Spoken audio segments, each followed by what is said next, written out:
Alain, propos d'un Normand. Langage de bébé.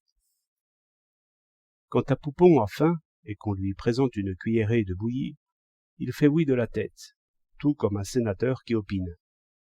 Il fait oui parce qu'il mange. Au contraire, il fait non encore plus énergiquement en fuyant cette cuillère qui le poursuit. On peut voir dans ces actes l'origine du langage.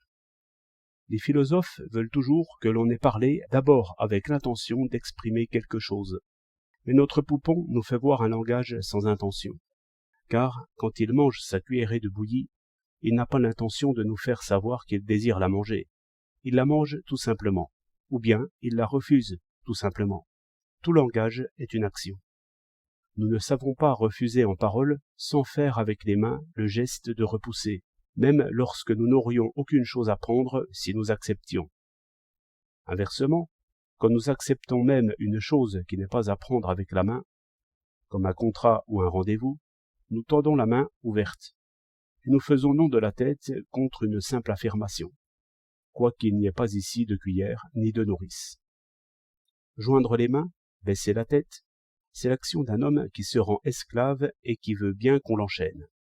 Être déguenillé et malpropre par abandon de soi, c'est l'action d'un homme abattu par le chagrin et qui n'a plus assez de courage pour vivre. D'où le grand prêtre, chez les Juifs, avait tiré un geste rituel pour exprimer le désespoir public. Il déchirait ses vêtements et se couvrait la tête de cendres. Et une bonne sœur qui prie à genoux et les mains jointes se dispose d'elle-même à être enchaînée et frappée. Les animaux ont un langage aussi, qui n'est qu'une suite d'actions. Le chien qui chasse avec ardeur fait voir qu'il a éventé une proie ou flairé une piste. Le chien qui s'aplatit par terre sous le fouet ne fait que protéger son ventre. Un cheval qui a peur, c'est un cheval qui essaie de s'enfuir. La parole n'est aussi qu'une action.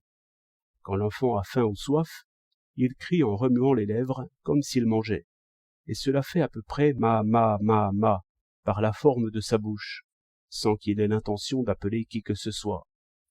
De là est venu le nom de maman, donné à celle qui accourt la première. Mais c'est le bébé qui a inventé ce nom-là. Comme la mère accourait à ce bruit, elle conclut que ce bruit était son nom. L'enfant apprend seulement à le raccourcir. Nous apprenons ensuite notre langue à l'enfant. Mais il faut d'abord que nous apprenions la sienne. De là ce babillage des nourrices, à l'imitation du bébé, est sans doute plus utile qu'on ne croit. 1er mars 1911.